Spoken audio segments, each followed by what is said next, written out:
My haunted childhood home. In 1973 my parents bought an old house that had been sitting empty for a long time. The house was at the end of a holler, and you actually had to have a four-wheel drive vehicle to even get to it. When the weather was bad you couldn't even get a four-wheel drive up to it. This house was fairly big and included an above-ground basement which made it 2 stories high plus a huge attic. The house had been vandalized in that most of the windows were busted, ceiling tiles and walls torn up and lots of garbage and junk. My father was a mason and carpenter. He built homes for a living, so he went to work on the remodeling. It took a while before he had the house ready for us to move into, and even then at first we stayed in an area downstairs until the rest of the house was ready. Eventually the house was very nice with new paneling, ceiling tiles, windows and even a wall-to-wall Bedford stone fireplace. When we first moved into that house I was around 10 years old. I had 2 younger sisters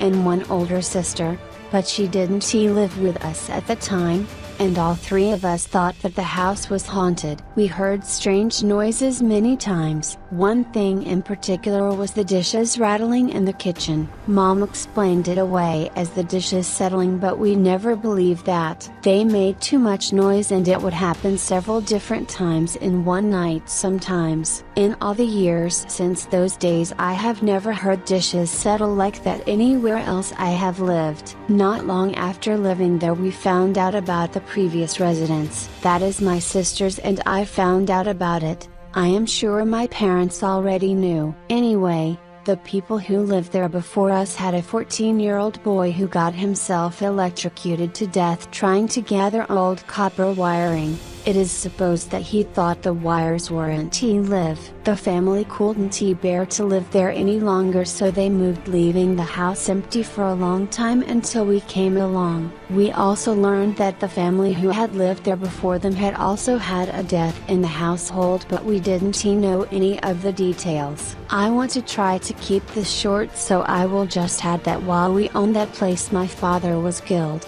also just down the road from the house. Once again the house was to sit empty for a period of years. During that time it was vandalized and soon it was in just as bad a shape as it was when we had bought it. Eventually a local man obtained the house and property and began working to clean it up and get it ready for his family to move in. While he was clearing and burning brush, an ember must have made it onto the roof of the house because it caught fire and burned to the ground. We lived in that house for 4 years, and in fact that was the longest stretch of time I had ever lived in one place in my life at that time. A lot of things happened in that house and on the property around it. I will write more about that very soon. The first picture above was taken in 1973 when we first bought the house and property, and before my father remodeled it. The second photo was taken 1 year later. The remodeling was in progress but still not